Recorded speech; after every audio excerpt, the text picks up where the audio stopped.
eu pego normalmente o pessoal que é o último recurso do cara ou o primeiro emprego. Então eu pego alguém desqualificado e aí eu preciso que esse cara faça rodar. Jean, vamos, começa por você. Quais são os principais erros que você, na tua visão... Pô, gente, o Jean é CEO do nosso grupo de educação e hoje é o cara que está atendendo os nossos alunos na área comercial e na área financeira. E como ele gerencia o nosso time todo, que hoje que é de 57 pessoas, mais 19 especialistas, ele todo dia vê lá problemas dos nossos alunos. Então, vamos embora. Fala Vamos aí com a embora. gente, Jean. Assim, erros de operação que a gente mais percebe, né? E são sempre repetitivos, né? Por exemplo, falta de precificação na loja. Produto sem preço. Isso acontece. Ah, mas acontece mesmo? Eu achei que já tinha Acontece. parado já. Não, produto sem preço. Produto sem preço. Produto no estoque que não está na área de venda. Produto no estoque não está na área de venda. Mas o quê? Erro de escala de funcionário. Erro de escala de funcionário. Isso. Mas isso também acontece? Acontece. Nossa. Eu pensei que vocês já não estavam mais tendo esse problema, não. Não, tem. Os nossos alunos quase não têm, mas o supermercadista em geral, ele tem, né? Então, você tem problemas de abastecimento, né, da gôndola, como eu falei. Você tem problemas junto a funcionário, né, de escala. Você tem na área de operação, né? Você às vezes tem problema relacionado a açougue, padaria, né? O produto não está exposto, não foi feita a desossa, o produto faltou na padaria, não foi produzido, então falta controle de produção, falta controle de desossa, falta muitas vezes a promoção interna, né? O cartaz interno dentro da loja.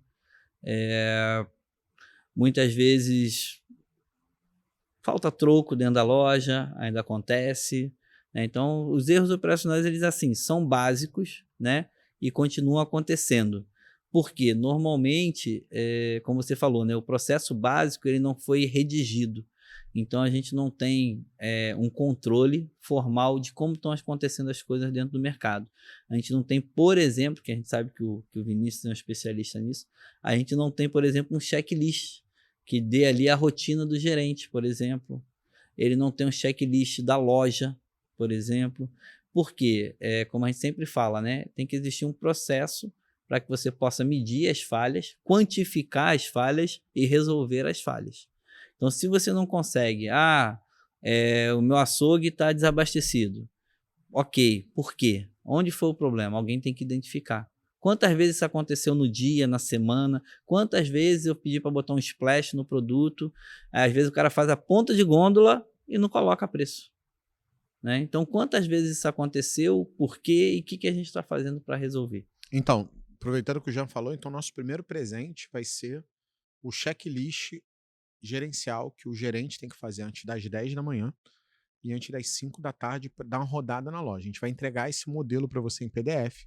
Você pode adaptar depois para a tua realidade, mas ele praticamente funciona em quase todas as lojas. Pode ser que você tenha que ajustar alguma coisinha nele, são 24, 25 pontos que você tem que avaliar todos os dias, e ele é feito normalmente antes do horário de pico da manhã, por isso que a gente fala antes das 10, mas seu pico é às 9, é antes das 9, e antes do pico da tarde, que normalmente é às 5, mas se a sua loja o pico é 4h30, 4 horas, é às 4, se o teu pico é às 6, é um pouco antes do pico. Para quê? Para corrigir a loja, para na hora do pico de vendas a loja estar pronta para poder fazer. Então, é um passo a passo que o gerente tem que olhar desde a entrada da loja até a parte, desde a entrada da loja até a parte de perecíveis, para poder corrigir. E a gente vai te entregar isso como presente. O link para poder baixar esse checklist está aqui embaixo. É só clicar aqui embaixo, em algum lugar aqui desse vídeo aqui do YouTube, você clica aqui e vai ter acesso a essa informação, né? A esse checklist, essa ferramenta para você poder ter acesso. O que eu descobri, pegando um pouco desse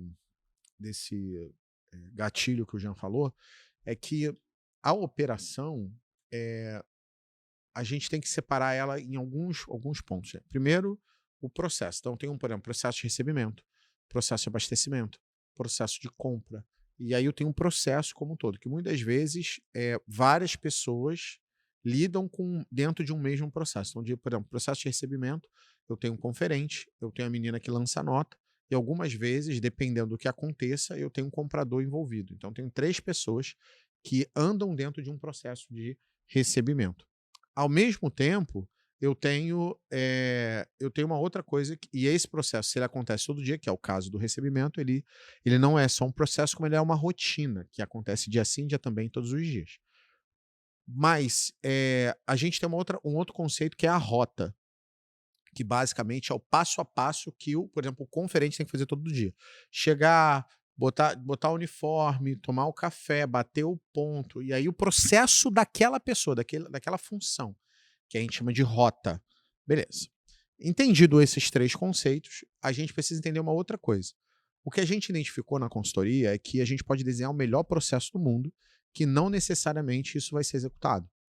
E a maneira que a gente enxergou que no varejo funciona muito bem é eu criar os pontos de verificação e através do ponto de verificação o processo roda. Então, se eu tenho, por exemplo, o gerente indo lá e verificando que se o cartaz está certo, ele vai cobrar o cartazista passa a fazer o processo dele direito. Então, a cobrança, a verificação, lembra, tem um ciclo PDCA, planejar, executar, verificar, corrigir ou padronizar, que é o PDCA, o ciclo que você roda ali para você garantir qualidade contínua, qualidade total, melhoria contínua do seu processo. Então, beleza, esse é o conceito de qualidade, tá? Dentro da administração. Então, dentro do varejo, dentro dos supermercados, a gente viu que não adianta muito eu ficar detalhando o processo e dando o processo para o cara, que muitas vezes o meu funcionário, o nível de instrução é baixo. Eu pego normalmente o pessoal que é o último recurso do cara ou o primeiro emprego. Então, eu pego alguém desqualificado. Então, normalmente eu não tenho um cara motivado, ele é desqualificado. E aí eu preciso que esse cara faça rodar. Algumas vezes, e acontece muito no varejo, de eu ter cara com nível de segundo grau de educação, né, um nível ali de abaixo do curso superior, porém essa pessoa ela é um analfabeto funcional. O que significa isso? Ela lê, escreve, mas não entende. E aí a gente fazer só processo manualizado, muitas vezes isso não resolve o meu problema. Muitas vezes eu preciso de um vídeo mostrando como é que faz, ou preciso de outros recursos para isso rodar. E aí o que a gente entendeu o processo burocrático é muito legal ter, dependendo do teu tamanho, é importante ter, mas no final das contas o que funciona é ter checklist.